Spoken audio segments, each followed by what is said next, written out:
चलिए देखते हैं क्या देखते हैं। निम्नलिखित समिश्र संख्याओं को ध्रुवीय रूप में व्यक्त करना है। तो ध्रुवीय रूप में व्यक्त करना है ना भाई, ध्रुवीय रूप में। यार पिछले साल देखो हम पढ़े थे निर्देशांक ज्यामिति पढ़े थे ना, उसमें निर्देशांक ज्यामिति में कि बताया था अक्ष के बारे में। एक्स अक्ष क्या कहते हैं? भुज। ऐसा एक भुजा है तो भुज बोलते हैं। ऊपर में चोटी रहता है इसको क्या बोलते हैं? कोटि। तो y अक्ष को क्या बोलेंगे? कोटि। और x अक्ष को क्या बोलेंगे? भुज। अब याद रखना कभी भी मूल बिंदु कहां रहता है? बीच में। मूल बिंदु कहां रहता है? बीच में। और मूल बिंदु का मान क्या रहता है? 0 0। अब याद रखना x जब कभी मैं लिखूंगा तो x को पहले लिखूंगा और y को बाद में। इसी प्रकार यहां भी लिखूंगा x को पहले और y को बाद में। इसी प्रकार यहां भी x को पहले और y को बाद में। इसको भी कहां? x को पहले और y को बाद में। याद रखना प्रथम चतुर्थांश हमेशा कैसा रहता है? Plus plus. दूसरा क्या रहता है? माइनस। ये वाला माइनस साइड है, ये वाला माइनस साइड है, ये वाला प्लस साइड है और ये वाला भी प्लस साइड है ना। अब तभी तो x की जगह मैं प्लस लिखा हूं। ये वाला x को पहले लिखा तो x कौन है? प्लस। इधर y कौन है? प्लस। इसलिए कौन होगा? Plus plus. अब बताओ इधर x क्या है? माइनस। इसलिए माइनस। y क्या है? प्लस। समझ में आया? अब इधर वाला देखिए x क्या है? माइनस। y क्या है? माइनस। इसलिए ये कौन सा? इधर x क्या है? और y क्या है? माइनस। समझ में? ये कंप्लीट होने के बाद याद रखिए ध्रुवीय रूप आप कैसे बनाओ। जब तक भी आपका प्लस प्लस दिखेगी ये वाला, ये 3 और 4 दोनों प्लस प्लस है, आपको जैसे अल्फा बराबर जो थीटा का मान दिया है वो प्लस में ही रहेगा। अल्फा का मान निकालेंगे उसका सॉरी थीटा का मान जो भी निकालेंगे वो कैसा रहेगा? प्लस में। इसमें रहेगा प्लस में। यदि आपको दो चीज दिखा, यही -3 और +4 दिखा, क्या दिखता? -3 और +4। आप अल्फा माइनस थीटा कर देते, जो भी आंसर आएगा जो भी आंसर आएगा उसको माइनस से क्या कर देना है? गुणा कर देना है। जो भी आंसर आएगा उसको किससे गुणा कर देना है? माइनस। उसके बाद तीसरा में यदि आया जैसे यही क्या रहता? -3 और -4 है ना, तो अब क्या करते हैं? अब जो थीटा का मान है ना, तो उसको हम लोग पाई से माइनस कर देते, अर्थात पाई माइनस थीटा कर देते और बाहर में क्या कर देते? माइनस। इसको भी वैसे ही करेंगे। पाई से क्या कर देंगे? उसको जो भी आएगा उसको पाई माइनस क्या कर देंगे? थीटा। जो कुछ भी थीटा का मान आएगा उसको पाई से क्या कर देंगे? घटा देंगे। क्या कर देंगे? घटा देंगे। इसके बाद ये वाला देखिए, इसको भी पाई से थीटा को घटा देंगे, बट इसके सामने में क्या लगा देंगे? माइनस। क्या लगा देंगे? माइनस। अब इसमें यदि आया +3 और आता माइनस, तब क्या करें?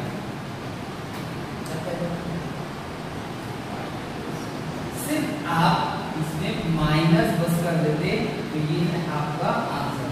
जो भी थीटा आएगा ना उसको क्या कर देना है? आपको माइनस। क्या कर देना है? माइनस कर, कुछ नहीं करना है। इसमें पाई माइनस थीटा करोगे, जो भी थीटा का मान आएगा उसको किससे घटाओगे? पाई से। इसमें भी जो भी थीटा का मान आएगा उसको किससे घटाओगे? पाई से। बट क्या लगाओगे? माइनस। इसमें जो भी थीटा का मान आएगा उसके सामने में क्या चिन्ह लगाओगे? माइनस। इसमें थीटा का कोई जरूरत नहीं, प्लस है तो प्लस ही रहेगा, जैसा है वैसे रहेगा, किसी को घटाने की जरूरत नहीं है। समझ में आया यहाँ तक? अब इसके बाद देखिए z बराबर x + i है, इसका फॉर्मूला है बेटा थीटा बराबर tan इनवर्स क्या होता है? Mod of alpha equal to tan inverse mod of y/x ऐसे निकलता है। ठीक है? इसके बाद आपको मापांक निकालना पड़ेगा। जो भी उसका आएगा उसको क्या निकालोगे आप? मापांक। जैसे इसका क्या निकालोगे आप? मापांक। 3 × 9 = 4 = 16। तो ये ऐसा होता है, इस सूत्र a² + b², या क्या लिख सकते हो? x² + y² लिख सकते हो। उसके बाद आपको ये फॉर्मूला याद रखना पड़ेगा, क्या होता है? I cos theta r I cos theta plus I sin theta, ये वाला फॉर्मूला आपको याद रखना पड़ेगा।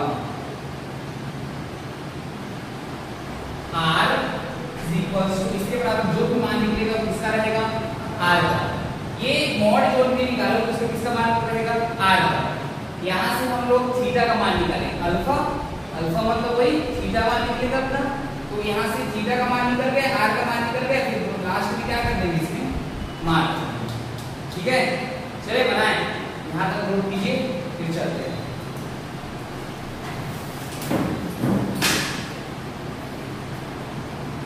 प्लस आई, क्वेश्चन नंबर फर्स्ट है, देखिए √3 + i। पहला क्वेश्चन है √3 + i। देखिए इधर समझिए, √3 + i है ना,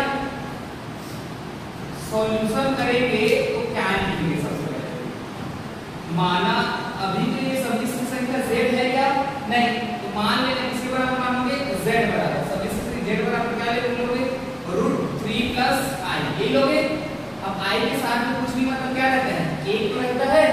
अब बताओ इसकी तुलना जब हम लोग सदिश संख्या z बराबर किससे करेंगे, x + i y से करेंगे। x का मान क्या है, की तुलना, बताओ की तुलना क्या हो जाएगा, x का मान √3, x का मान क्या आ जाएगा √3 और y का मान क्या आ जाएगा, यहाँ समझ में आया। अब बताइए कॉस चतुर्थांश में प्रथम में है ना, अभी मत कीजिए कुछ भी, अभी आपको फॉर्मूला लगाना पड़ेगा, अल्फा बराबर tan inverse mod of y/x। Mod है ना, मॉड क्या है y/x। चलिए मान रखते जाए, तो tan इनवर्स क्या हो जाएगा, मॉड y का मान क्या है 1 बटा x का मान क्या है √3। अब ये बताइए 1 बटा √3 किसका रहता है, tan 30 का मान रहता है, 30 का। इसको अल्फा बराबर क्या लिख सकते हैं, tan इनवर्स क्या लिख सकते हैं 30 लिख सकते हैं। tan इनवर्स 1/3 किसका मान रहता है 30 का, इसका रहता है 30 का। सीधे 30 लिख देना, यहाँ क्या लिखोगे, tan इनवर्स 1/√3 का मान क्या रहता है 30 डिग्री, है ना, रहता है। तो यहाँ 30 को हम लोग क्या लिख सकते हैं, π/6 लिख सकते हैं। नहीं बताओ π/6 लिख सकते हो, 180 पाई का मान कितना होता है, 180 बटा 180 होता है पाई का मान, नीचे में 6 18 यही आएगा 30 डिग्री। π/6 लिख सकते हैं। अल्फा का मान क्या है π/6। कौन से चतुर्थांश में, तो ये चिन्ह में बदलेगा, किसी से घटेगा, जैसा है वैसे। तो यहाँ अब लिखना, चूंकि √3 और 1 प्रथम चतुर्थांश में है, प्रथम चतुर्थांश में है, तब अल्फा बराबर क्या होगा बेटा थीटा, अर्थात अल्फा बराबर थीटा का मान कितना है π/6, है ना। अब ध्रुवीय रूप मापांक निकालो, मॉड ऑफ z और रूट क्या होगा x² + y²। बताओ x का मान क्या है, बताओ x का मान क्या है √3, तो क्या हो जाएगा √3 का स्क्वायर प्लस 1, y का मान क्या है 1, इसका स्क्वायर, अर्थात मॉड ऑफ z = ये और ये कटेगा 3 बचेगा, 1 का वर्ग क्या होगा 1, 3 और 1 क्या हो जाएगा 4, अर्थात क्या आ जाएगा, सॉरी 3 और 1 4, 4 का वर्ग क्या होता है 2। ये किसका मान है, किसका मान है r का। अब मान रखे वाले फॉर्मूला में ध्रुवीय रूप में कैसे व्यक्त करोगे, z बराबर क्या है √3 + i का ध्रुवीय रूप, क्या हो जाएगा बेटा, देखना है यहाँ से, z बराबर r का मान लिखते हैं r cos theta + i sin theta. तो z = r का मान क्या आया 2, cos थीटा का मान क्या है π/6 प्लस i sin थीटा का मान क्या है π/6, sin थीटा का मान क्या है π/6। ये क्या होगा इसका आंसर, समझ में आया। हाँ चलिए अगला क्वेश्चन देखिए। अब बाकी बना लेंगे एक अंश बटा वाला, देखिए अंश बटा 1 - i बटा 1 + i, ठीक है। अगला है 1 - i बटा 1 + i। तो समझिए बताया मैं लोग जब कभी पढ़ाता हूँ तो बताता हूँ नीचे भी कभी भी रहता है प्लस या माइनस का अंतर दिखता है, तो आपको क्या करना पड़ता है हर का परिमेयकरण। तो इसका जब सॉल्यूशन करेंगे तो सबसे फर्स्ट में मानेंगे क्या हम z बराबर, माना किसके बराबर z बराबर 1 - i बटा 1 + i, इसी प्रकार होगा। अब क्या कर देंगे परिमेयीकरण करने पर, हर का परिमेयीकरण करने पर,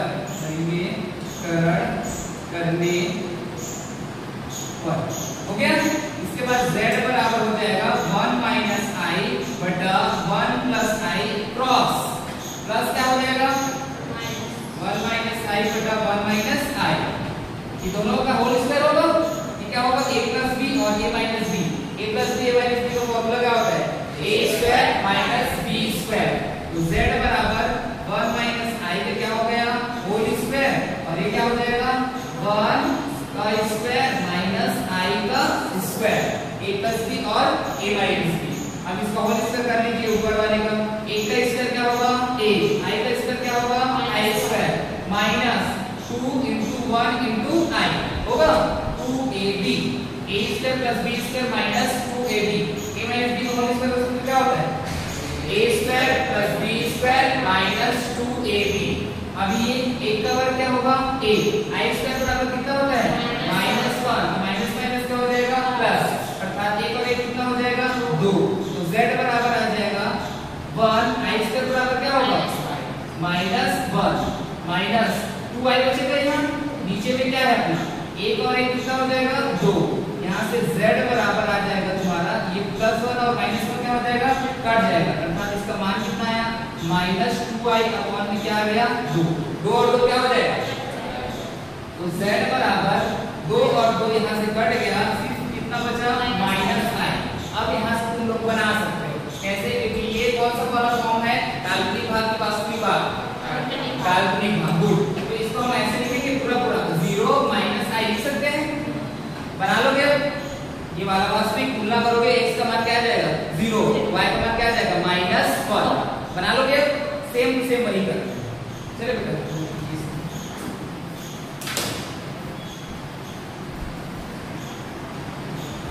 क्या आया था z बराबर क्या आया था बताओ, z बराबर आया था 0 माइनस i, ठीक है।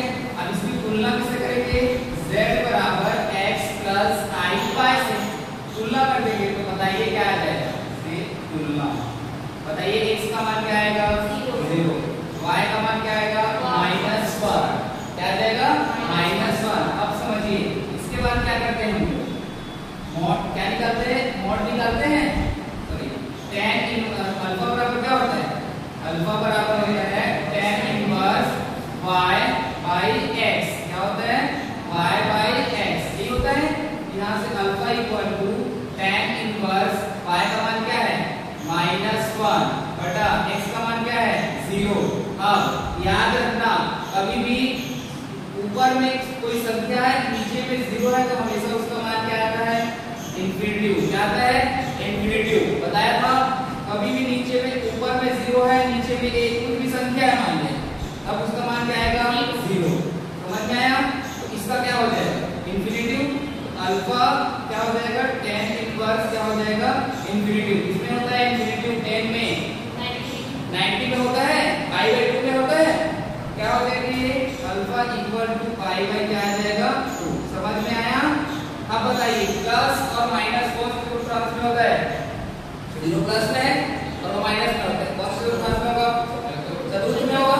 सबसे पहले तुम वो निकालो तुम लोग मॉड ऑफ z, मापांक निकालो, सूत्र क्या होगा x स्क्वायर प्लस y का स्क्वायर, तो mod of z is equals to x का मान क्या है बेटा 0, तो 0 क्या हो जाएगा होल स्क्वायर प्लस y का मान क्या है बेटा माइनस 1 का होल स्क्वायर, तो mod of z is equals to 0 का स्क्वायर मतलब 0, 1 का स्क्वायर मतलब 1, और 1 का क्या होता है 1 ही होता है, तो 1 का क्या होता है 1, मतलब ये किसका मान है r का, अर्थात r का मान कितना आया 1। अब यहाँ से बताइए 0 और माइनस i कौन से चतुर्थांश में है माइनस 1, क्योंकि कौन से चतुर्थांश में है क्योंकि 0 माइनस 1 चतुर्थ चतुर्थांश में है, चतुर्थ चतुर्थांश में है। तो इसको सिर्फ किससे गुणा करेंगे, अल्फा इक्वल टू क्या होता है minus theta, alpha equal to क्या होता है माइनस थीटा, तो अल्फा बराबर क्या आ जाएगा माइनस पाई बाई 2, समझ में आया।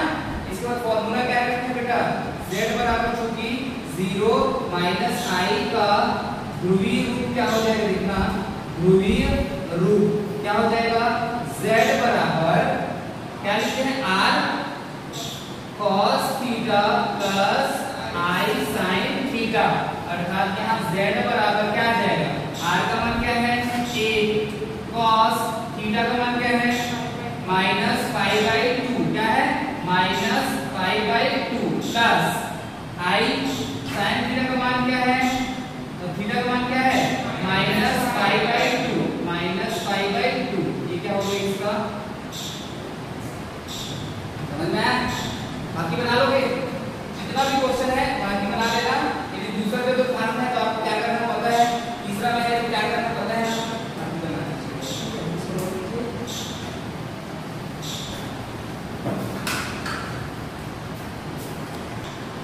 चलिए देखिए इसमें हम लोग एक और चीज कर सकते हैं, चूंकि cos माइनस थीटा का होता है cos थीटा, याद रखना, और sin माइनस थीटा का होता है माइनस sin थीटा, ठीक है।